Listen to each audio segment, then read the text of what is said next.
Was Fiendsmith designed with the intention to actually save modern era card design?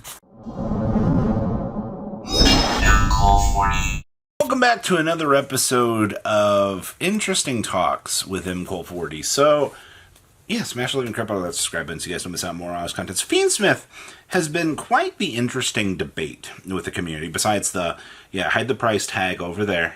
Yeah, I get it, alright. I understand that that's like 110 per copy of Engraver right now, and, Track, Requiem, Desirées, you're looking at still $330 for a package.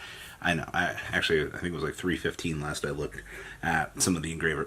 Just worry about that over there. I'm here to talk about fundamental card design and some of the interesting things that this package feels like it was meant to be. And I'm sure most of you are going to comment and go, yep, yeah. Anyway, in terms of card design, I would compare this package most to the era of Instant Fusion and Norden.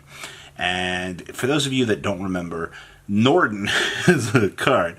Basically what ended up happening was Norden would facilitate a revive of a monster from your graveyard, a level 4, and then you would basically be able to use it as an exceed material. Now, Norden also has some very easily, interestingly accessible materials to make, so, you could quite possibly super poly into the thing. But the thing that made Norden personally very interesting was the fact that you could turbo out, what was it, rank 4s? I saw Bahamut Sharks being used with this. But the thing that really made the card shine was, besides, being able to Bahamut Shark Toad and do the little crazy things like that, Toad has been around since Norden was banned. Just kidding. Fun things for 500 to think about. But out here, it kind of feels the same way. But the problem with Norden and Instant Fusion was Norden and Instant Fusion, while, you had these cards helping out the lower end decks and adding that level of consistency, on the top end of things, dear old Zoo was abusing this stuff and getting away with quite the bullshit out here.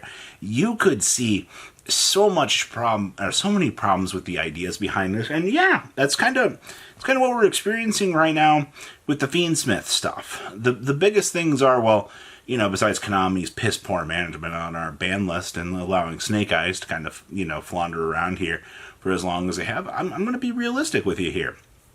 Japan has shown me some of the coolest ideas that you can mess around with the Fiendsmith stuff.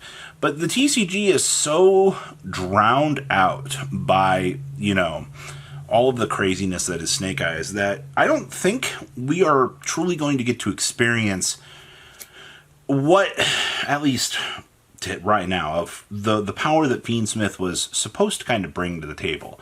You've seen a little bit of the interactions with, like, Memento being able to use this stuff, the whole Necro Quip, and, just the turbo ability to set up some of these things. And then, of course, we did get 2 fusions, TCG exclusives, that literally changed the entire method of madness that was the Fiendsmith package. Necro Quip and the other one that gives you the ability to dump one from the deck. They did pretty well in terms of that. And Beatrice, everything kind of comes down to Beatrice. We already made the time to say goodbye to Beatrice video. I'm not going to get too far in depth with that, but Beatrice is kind of doing the same thing Norden was doing. It's giving all of these decks that can play this package. It's crazy to me, because if your deck doesn't care about, you don't even get locked. Alright, this is just a splash package. We got Lightsworn variants out here. I've seen Tyr playing this Fiendsmith package. Memento, Rescue Ace. The other thing is, all of these decks are getting to do this because it's any 2 monsters stuck together suddenly now gives you access to a double-sided negate. Thank you, Wave King Kaiser. You get the access to Beatrice for possibly a 2-turn dump. So, you can do transaction rollbacks with, a possible turn skip with a Mayakashi card if you really want to go that way. And then to top things off, hitting 7 for recurability. And then all of those just turn into extra big Zeus fodder.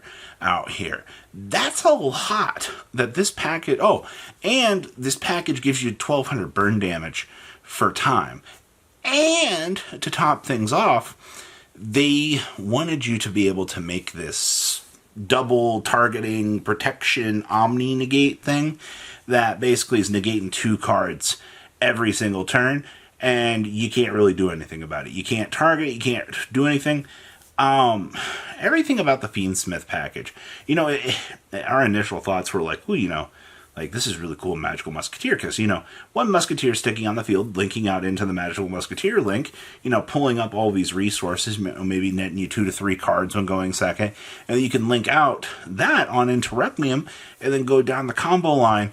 That, to so many people, was so cool, and that's what got people excited. But once again, you look at the inherent card design out here for this, and you're like, it's doing too much for splashability. Yes, and once again, we go back to the Norden comparison. In Magical Musketeers, oh yeah, it's a really cool extender option. It puts Magical Musketeers back as like possibly a rogue deck out here. But the problem is, once again, you're climbing up that food chain here. You're doing too much for the already existing popularly strong decks. So is the Fiendsmith package to blame for this? Or is it just modern era card design in general? I'm going to say it's a little bit of both. I'm going to say because of Konami's inability to rewind the list and to, fix the format, and a combination of Beatrice's dump ability to give Yubel and to give Snake Eyes that dump / recycle ability. Once again, Squirmer gonna revive you, your target from the graveyard. And then on the flip side of things, you also have, Snake Eyes being able to Promethean Princess back their target. If you having that level of consistency is insane to these decks, and that's once again where all of our problems lie here. This package that was meant to give consistency to, I think, all decks across the board. Konami wanted the Fiendsmith stuff to be this package, to open up the door and go, hey, this is really cool.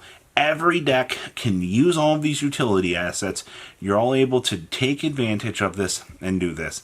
But in terms of current standing issues in the meta, time rules and things, it has turned into a massively huge oversight. And I don't know if they thought about that. So the answer is yes. On today's episode of Yes, Fiendsmith is an incredibly broken engine. I think this is the most broken engine that we have ever seen in the game because of how generic it is. And we all thought Thrust and Talents were broken cards. I remember when I first read Tack Talents, I was like, wow, they actually made a card that's all 3 of the ban cards. And the crazy part is Tack Talents is stuck around. All right, it's still here. Thrust is also sticking around. But those cards gave decks countermeasures to fight back.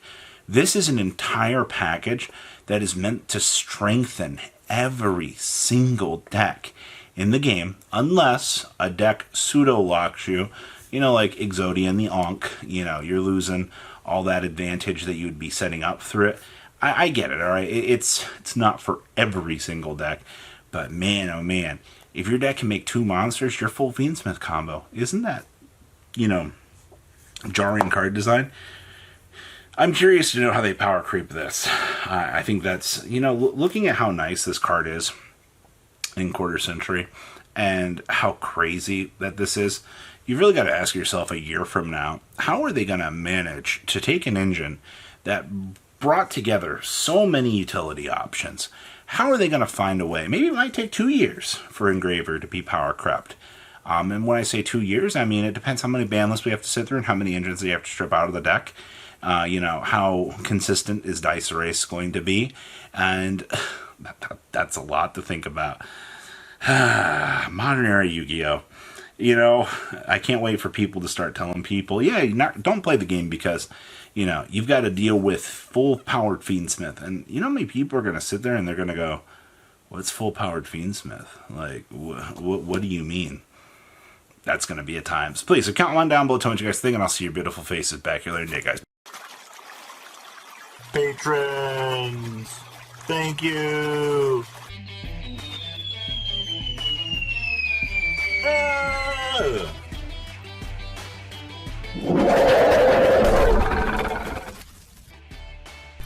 Thank you so much for watching. Check out these other videos.